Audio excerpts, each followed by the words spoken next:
Hey, what's up everybody? My name is Josh Martineau. I'm here with Provo Splitboards, and I'm here to show you how to make and use the Provo Splitboard DIY mountain splitboard kit. So this is the kit for taking your old snowboard, sawing it in half, and making a new splitboard out of it. I'm experienced making splitboards myself. This is actually my third board I've split before, and I'm going to split a fourth right here for you. So first I wanted to show you this jig that I had. I split a board last night. This is just an old K2 I used for practice more or less. So this is a nice table saw I have, and I use this long piece of angle aluminum. And because it's an even board, I just slid it right down. Slid it right down the aluminum, had a good cut. But today we're doing a little bit more tricky a cut on a Burton channel system board. I'll go ahead and show that to you. So first thing you do, first step with splitting your own snowboard is to go ahead and mark it. You put down some masking tape on the top and bottom. If you're going to use a circular saw, you take the bottom and you measure exactly halfway in between the two halves. Draw a line there and saw it right there on the back side with the circular saw. Now because this is a channel board, a circular saw is not going to be very good for this, so I'm going to use a jigsaw. So I'll go ahead and cut that for you right here. Let me rig it up.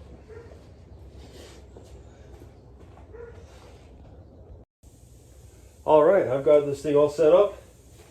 So today I'm using a jigsaw. I've got a thick metal carbide teeth blade on this jigsaw, so it should be unusually good at cutting through the metal inserts in the channel system of this Burton board. I've got some safety glasses on, highly recommended. And I'm going to go ahead and cut right up the middle. Usually I would take a cut at the tip and tail with like a Dremel or a hacksaw to cut through the metal edging. I did that on this other board. Because I'm using this jigsaw, it's efficient at cutting through metal edging and should make the same width of cut all the way through. So we'll see how that goes.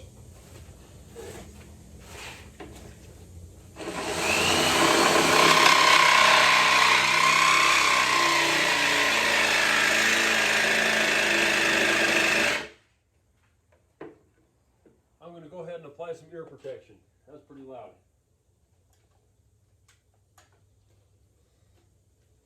Always a good idea.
I'm going to take a second and clamp this down so I can get some better grip on it.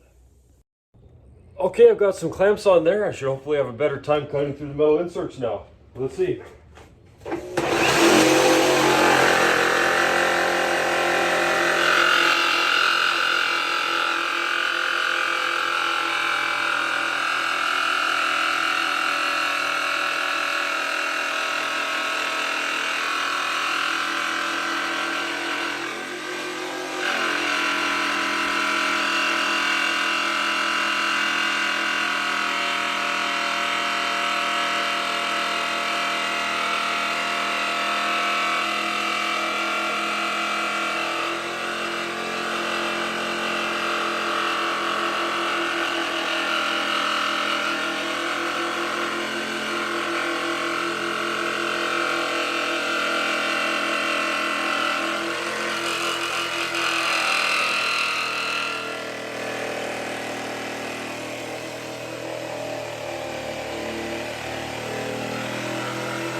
Let my arms take a break for a minute. That was pretty good.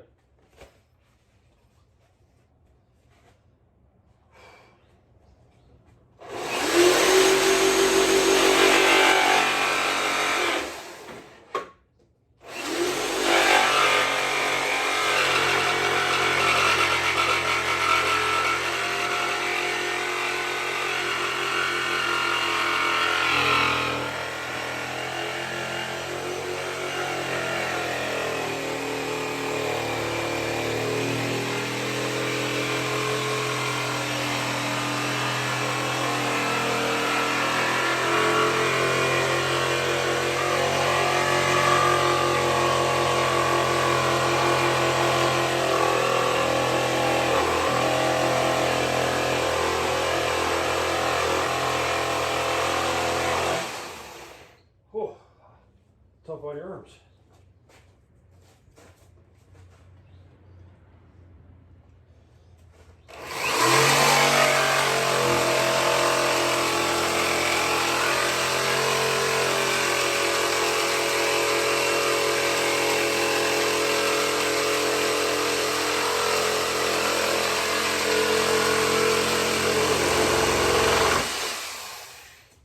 All right, and we have split the snowboard. Let's go ahead and take a look at that. I'm excited.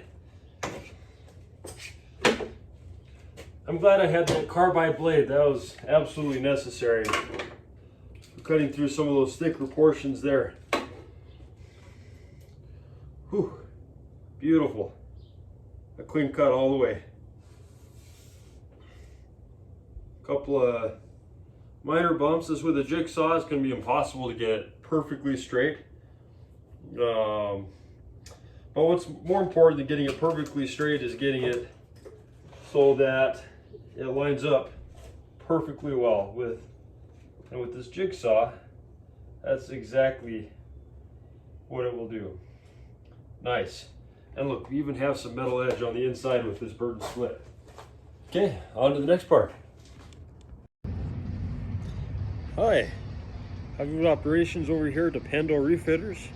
I'm working here this next semester or so, and if you're looking for someone to split your board, actually take one of these Provo Peak Splitboard DIY mount and split kits and split it for you. Happy to do it here. Anyways, let's move on to the next step. So we have our split board, and it looks great. I guess one advantage of splitting a Burton board like this is you have some built-in not quite on the edge, but metal edges anyway. So the next thing we're going to do is go ahead and bevel the edge. So right now the P-Tex is sharp on the edge here. We're going to put it at a 45-degree angle using a rasp like this, all the way down the edge.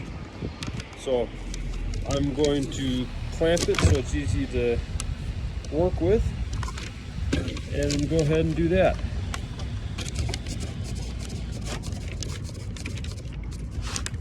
Clamp on one side.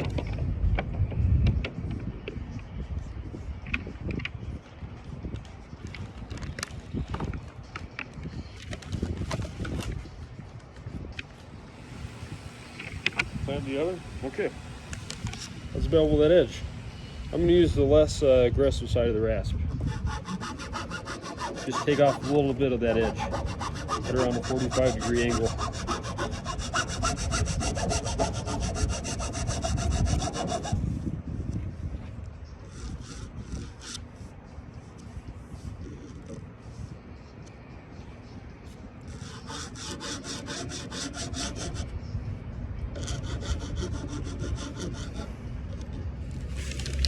Just a little bit more so you can see better. What I'm doing.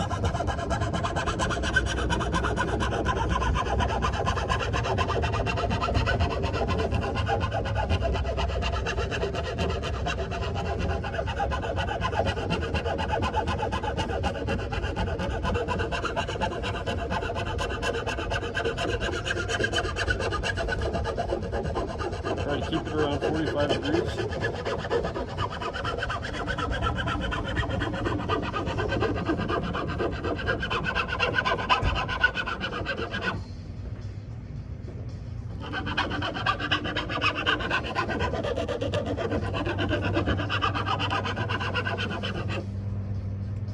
I didn't get this tip over here. Let's go the rest of the way back.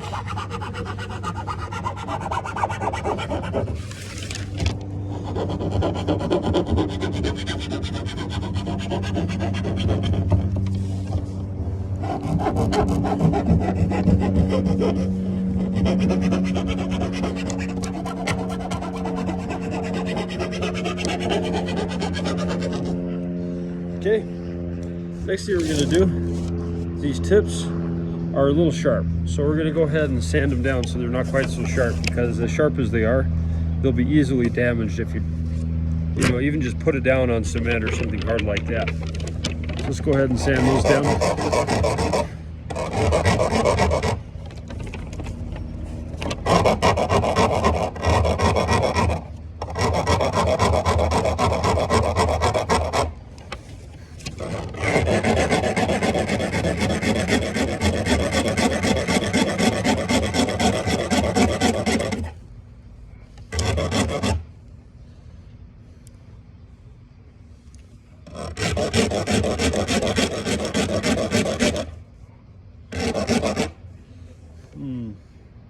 Maybe a little hard for a rasp. I'm going to try a Dremel instead. That should be pretty quick.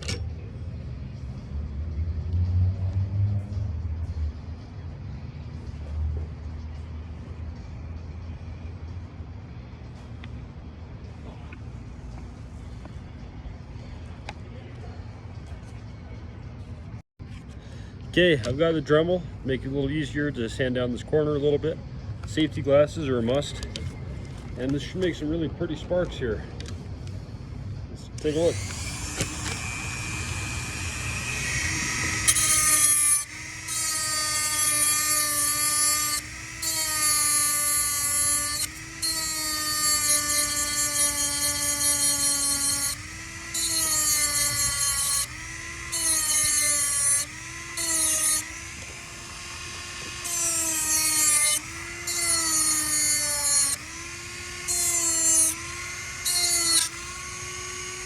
Ouch, that's hot.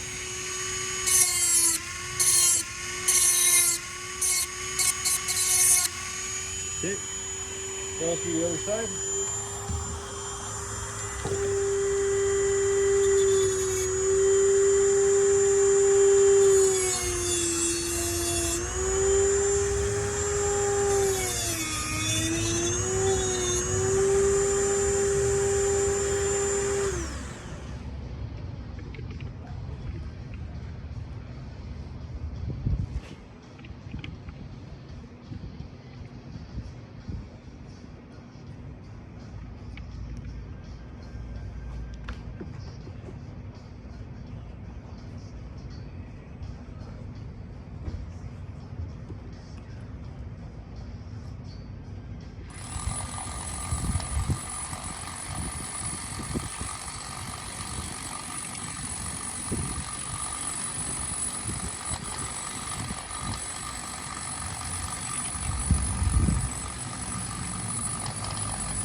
Yeah, that's better.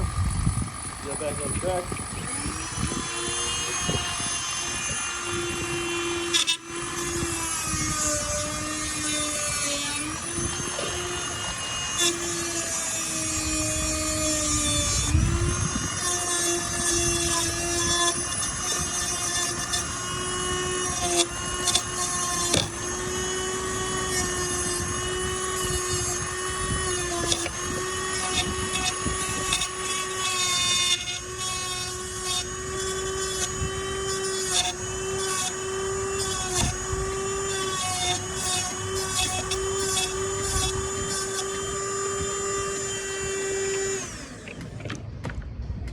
Okay, and then we're going to repeat that for the other half of the board. It's going to go ahead and show you on this other half. We have some of the P-Tex that's from the middle part. It didn't get cut off, instead it just got stuck to one side. You want to go ahead and take a small knife This box cutter works perfect. And just trim that right off like that, because that'll be hard to sand off either way. So next step, you could try sanding the PTEX edge. It's a little difficult. Instead, I recommend taking a small box cutter and just trimming the edge. Just taking a small shaving here, I'll show you.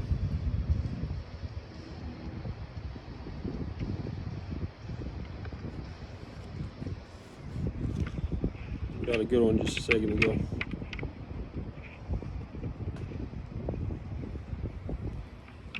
There we go, just taking the very corner off.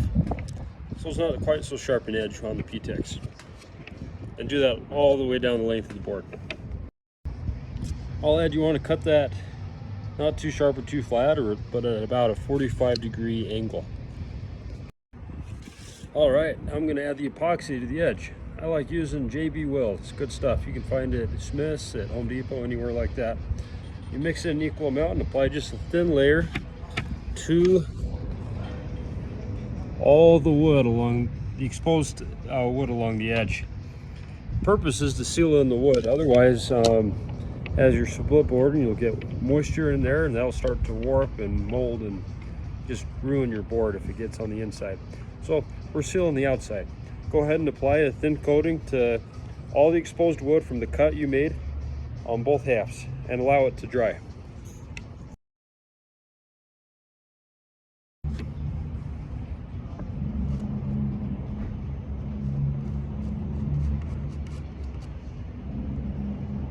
Just applying that epoxy a little bit at a time, making sure the wood's covered but not too much more.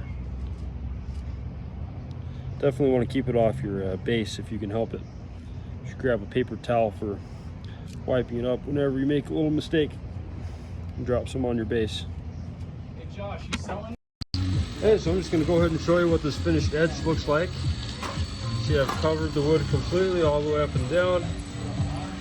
I've avoided getting, or cleaned up where it did get a little epoxy around the edge there.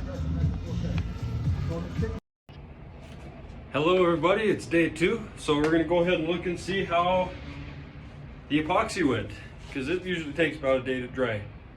And it looks pretty good, but I noticed when I tried to fit it together, there's a bump point right here that's keeping it from coming together as tight as I like. So what I'm going to do is go ahead and sand that down a little bit.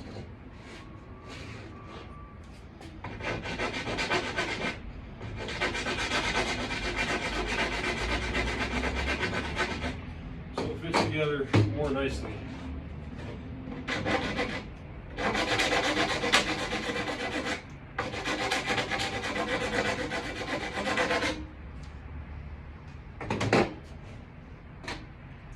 Trim off this little bit of excess here.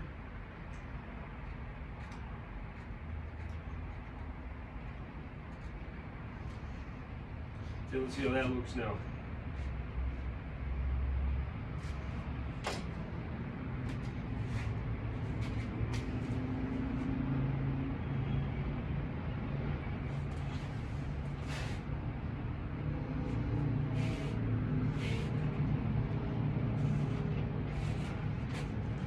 Now it makes for a nice tight fit. It concerns me that when I close one side, opens the other. So I'm going to see if I can clamp it together and see how that looks. Because when we're done, it will end up being pulled together by the hooks, etc.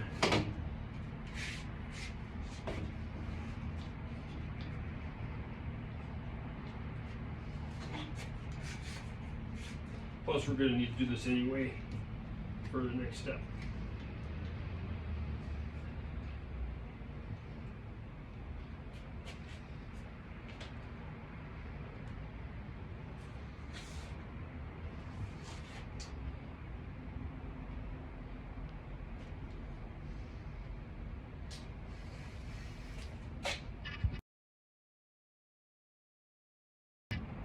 Okay, after taking a closer look, I found the problem point. You can kind of see it is where it starts to separate. And I need to go ahead and take that and sand it down so it's got an excess of the epoxy making a bump. Right there.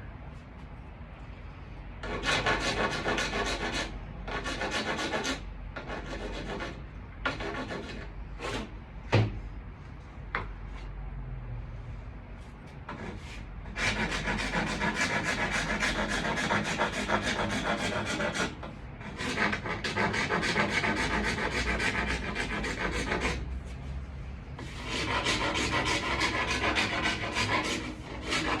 going to go ahead and sand down really the whole side here. Make sure there's not a huge bumps. I'm just using a file ramp here.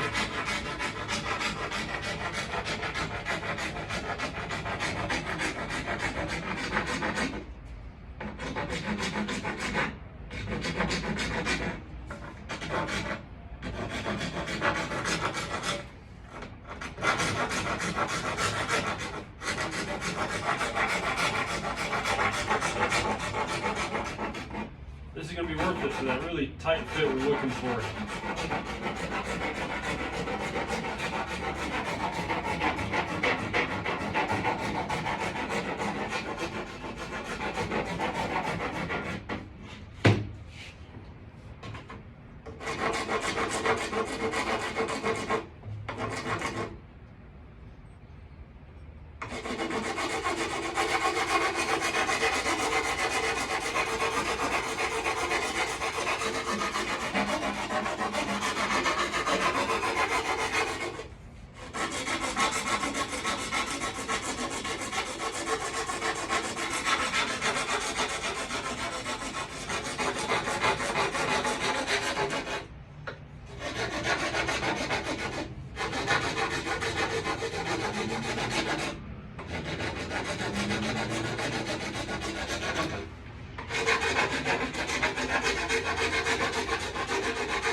Okay, let's try fitting it together again.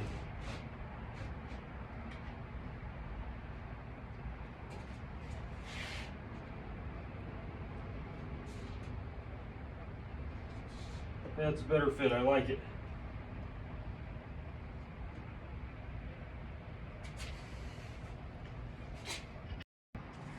All right, now it's time to mount the hooks. Now that we've got that all sanded down and squared away.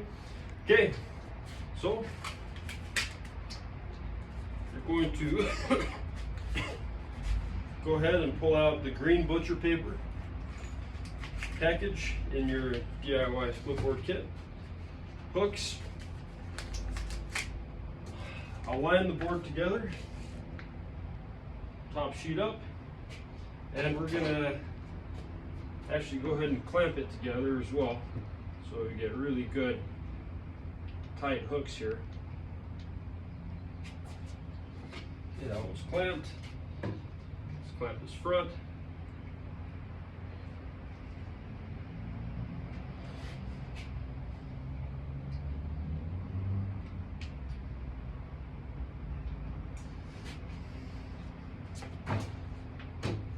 May want to spring on you a little bit.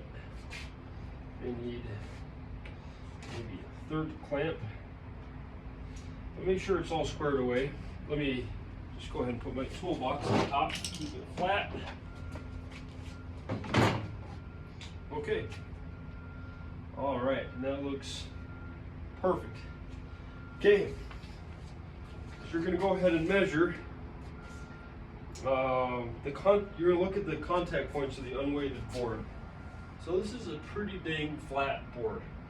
So instead of the contact points, I'm going to pick points that are just outside of where the bindings ought to go on this one. And you're going to measure just an inch inside of, towards the center of the board from each contact point. So I think the contact point is about here. So we're going to measure an inch inside, and we're going to put the hooks here. And we're going to put the other hook right here. Make sure they're not where your bindings are going to go, and make sure they're not at the extreme tip and tail either. neither of those are in good positions for those hooks to be in. In fact,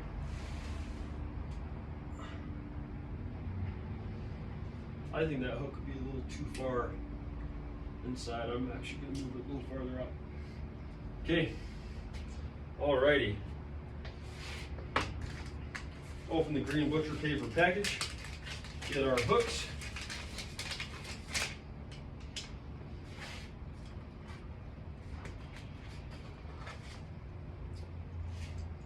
And here's our aluminum hooks, handmade by me. Okay, clamp the board tightly together, we're good.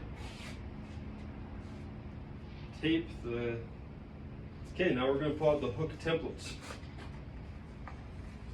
They should actually have a little image of the hook on them.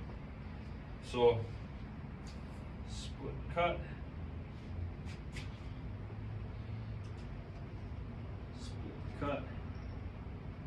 Make sure the dotted line aligns with the split cut of the split board. Okay, and then go ahead and tape those in place. I like to use masking tape. It comes off easy, but holds things down when you need it.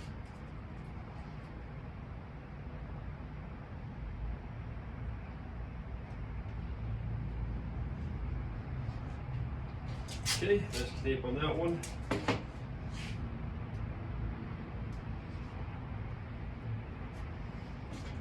Nice.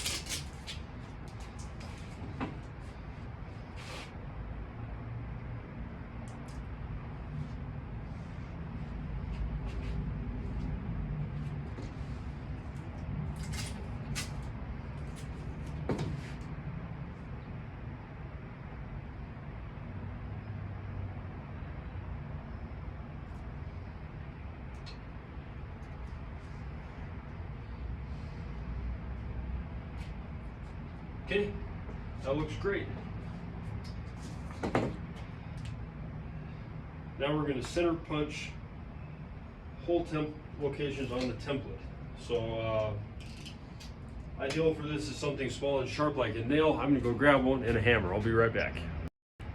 Okay, found something great for center punch. This paddle bit that we'll use later has a really sharp tip, and that's all we need really is a really sharp tip on this. So let's go ahead and mark those locations.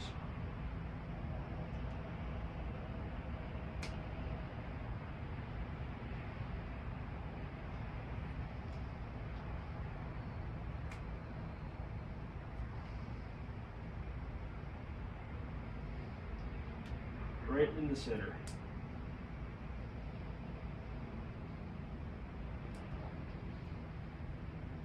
You don't need to, I'm not going to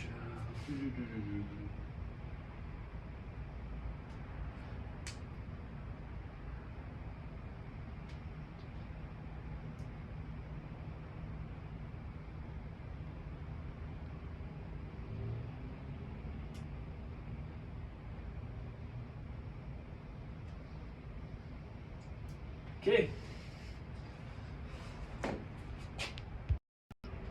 All right, now go ahead and drill through those points you just marked. We're going to start right here.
Excuse me, I've got a little bit of a cough here.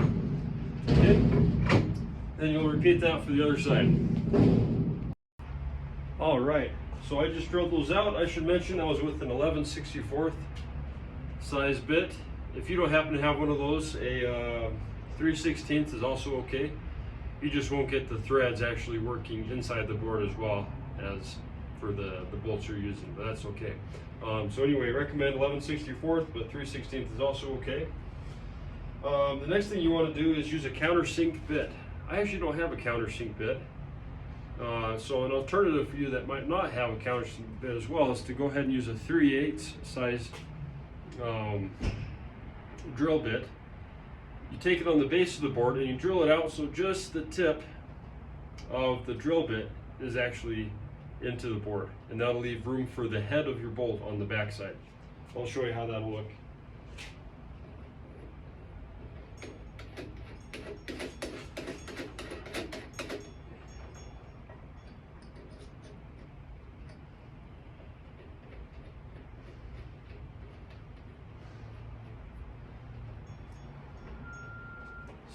Tighten that.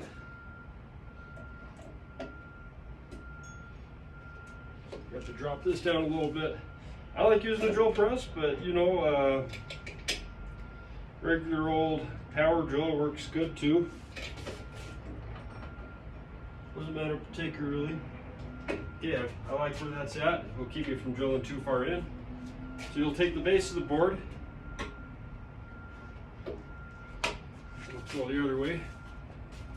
Go ahead and put it underneath, and you'll drill it out so just the tip of the drill and not the shaft of it actually is inside the board, so that the head of your screw will fit in there.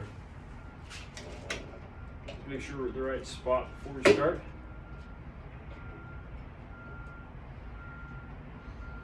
Okay, I like that.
Okay, then repeat that for the other side.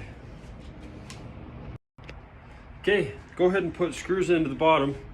You'll know whether you did it correctly by whether the screw sticks out. So here, you can see it sticks out just a little bit. I'm going to go ahead and re-drill this one on the bottom, countersink it just a little bit more. Okay, next step, go ahead and install screws from the green package into each one of those holes. You should have perhaps an extra screw. Take off the nut and the washer, if there is one, and stick it on through. Thread it through the holes from the backside.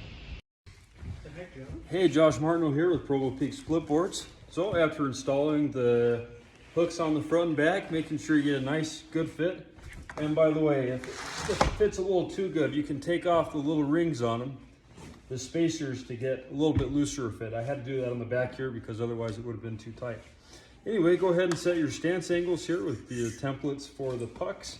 You'll want them nice and tight across the board. It has angle markings on it on the front and back. Make sure you get that exactly where you want it, because once you put it on, there's no real changing it. All right, so I center punched each one of these 8 points, and then I'm going to go ahead and go drill these. Wish me luck. All right, now that we've got the board drilled for the pucks, we're gonna have to go ahead and countersink these T-nuts through the bottom of the board. So to do that, you're gonna take a 3/4 inch paddle bit and go ahead and countersink at the puck points you just drilled. There should be 8 of them. You only need them deep enough so that when you hammer this in, it doesn't stick through the bottom, because you want it nice and flat. So that's a pretty thin countersink. You don't need to go very deep. 1/16 of an inch, give that a try and see how it is.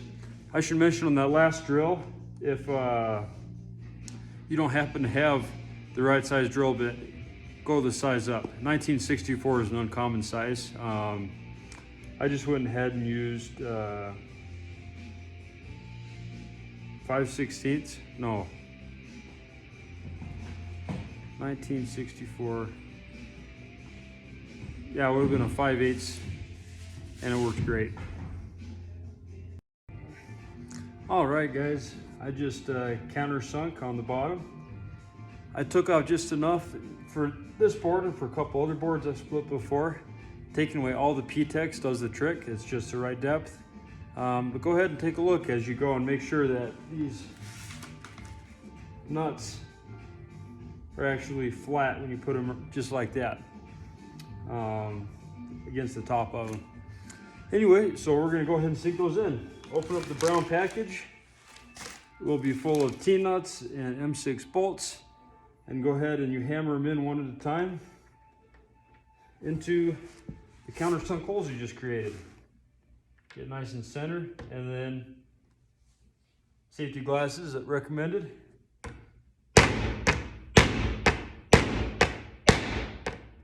For the last hit, I like to get it on the edge of the hammer so that you can make sure you're not hitting the P-Tex.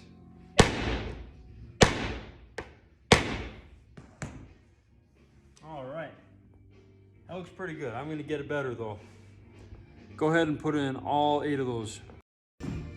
Hi, I'm Josh Martineau here.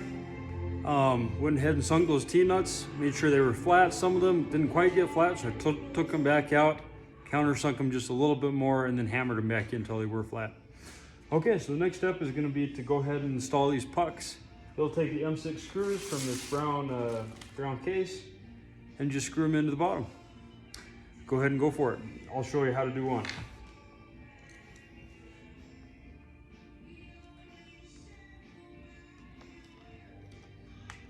Oh, I will note, go ahead and make sure that this arrow is pointing towards the outside, towards the edge of the board.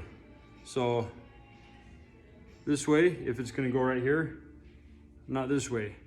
If the arrow rubbed off for whatever reason, measure which side is exactly 1.5 inches away from the holes. That is the outside, the side that's 1.5 inches away from the holes.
Okay, there you go. Go for it. Hey, Josh Martineau here. Once you got these pucks installed, go ahead and give them a try with this. Whatever binding system you have available. Make sure that they slide in. You'll notice it has a little bit of give. That's totally okay. That's meant to be there. It's so you can get the best fit possible. So if you notice some give here, just a little bit, what you're going to go ahead and do is take some epoxy, paint the front and back with epoxy, add on a layer, and try it again. That way you can get perfect fit the first time. without risking it being just a little too large, which would mean you'd have to sand it. So, too big, go ahead and add some epoxy. Not enough room, go ahead and sand it a little bit. All right, now that we've got the pucks all good, next thing to do is attach the touring brackets. So the first thing we want to do is figure out the center of balance of the board. I think it's nice and easy to take a skinny board like this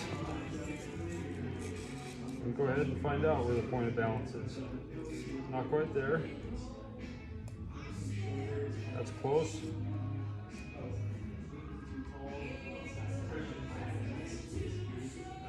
And there it is, point of balance of the board.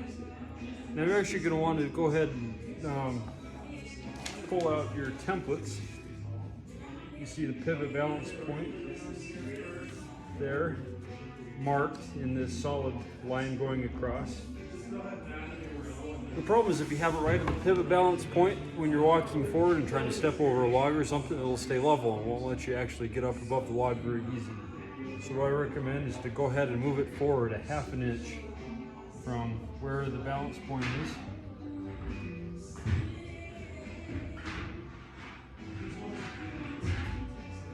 So that you're able to get the toe up when you need to. Go ahead and tape that down. We'll move on to the next step. All right, hello everybody. So we got the touring bracket templates on. So some things to keep in mind, you do want it this black line just a ½ inch forward of the true pivot point, which you'll measure using a block of wood on the bottom to see where the balance point is. And then you want these actually centered on each half of the ski. So measure the distance from here to here and make sure this dotted line is right halfway in between, both in the front and at the back, so that you get it nice and straight down the length of the ski and exactly halfway in between. Then you'll go ahead, center mark each one of these holes. You're well practiced in that by now. And you're going to go ahead and drill them out exactly the same as you did for these pucks. So go ahead and do that. Josh Martineau here. We went ahead and installed the pucks, whatever kind of binding system you use, whether that's some Spark R&D arcs, or a Voilet slider system, whatever you've got, they should come with touring brackets. Go ahead and install those now that you've got the touring bracket holes in. Now we've got all the pieces on except for one. The last is the tip and tail clips. So you'll go ahead and take the templates for your tip and tail clip, you pull them on the front and back. You'll make sure the board tip or tail side is towards the outside of the board. And now we're just going to center punch on the marks and install those. So center punch, drill them out, then thread the screw, and I'll show you how to do that next.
Now that you've got those holes drilled, I recommend cleaning them up top and bottom with a little box cutter, because you'll end up with little bits of scrap like this you don't really want to keep. So go ahead and just trim it off so that you get a nice, flat, even bottom.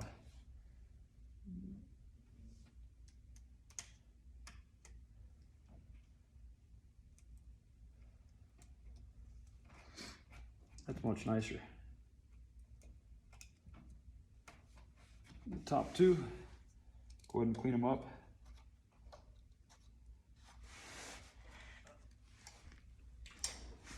You can see I just freshly cut this. And we're going to go ahead and trim off the top where it's got loose ends.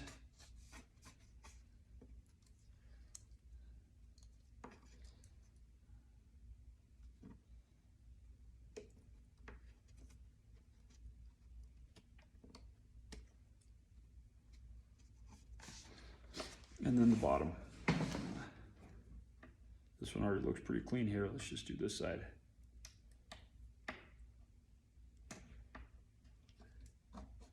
Nice. Okay, next thing you'll do is you'll go ahead and take your little blue package, take off the rubber band, open it up, and it's got your clips and tip and tail clips in there and the hardware you need to mount it. I'll go ahead and show you an unboxing video, I suppose. Tip and tail clips, handmade by me. Kind of a different, unique design based on than what's on the market. And then bolts with washers and nuts, lock nuts. So you'll want washers on every single one of them. You'll go ahead and take one of your bolts and take off the washer and nut I put together just so they're easier to find. Go ahead and thread it through. May need a screwdriver here for this part. At least to finish it up.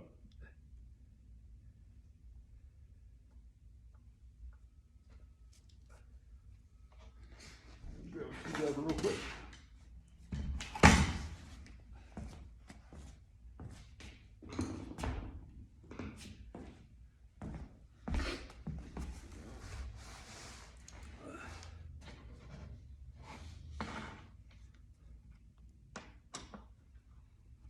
Now I used a 11/64 size drill bit to cut these. And that worked great. 3/16 is also appropriate. Just be not quite as tight. You won't be screwing it in quite this hard. But you have nuts and bolts on the other side. You have nuts on the other side to hold it in, so you don't necessarily need the board to hold it in on any of these. There's our first one. Here's our second bolt. Go ahead and take off what we don't need there for the second. Let's put this one in.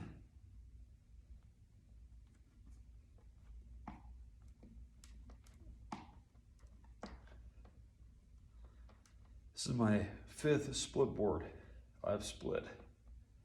Every one of them is a little better than the last. Get a little better at it. Hopefully by sharing my knowledge with you guys, you'll be able to make a good one from the start. And if you have any questions about any of this, feel free to shoot me an email or a text or even a phone call. Happy to talk you through this so you get it right the first time. All right, there's our first completed set of bolts there. You see we've got 1, 2. Now let's go ahead and thread the washers on. Washers are to keep this from scraping the heck out of your board because unlike the hooks, these will need to turn all the time. Then you'll take your clip and you want it so it's turning from counterclockwise from the top. So put the hole on the right bolt if you're in the middle of the board. You get a nice tight fit there. Go ahead and check the fit. This is a great fit.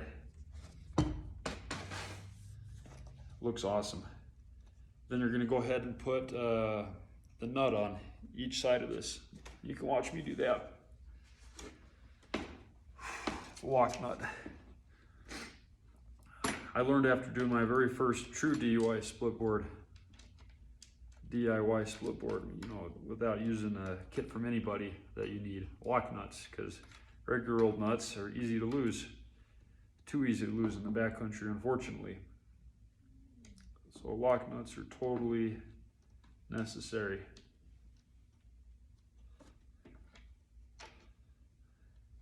And with the one over the hole, you'll probably, you'll want a wrench for both of them to get a nice, good fit, because lock nuts are a little hard to tighten by hand.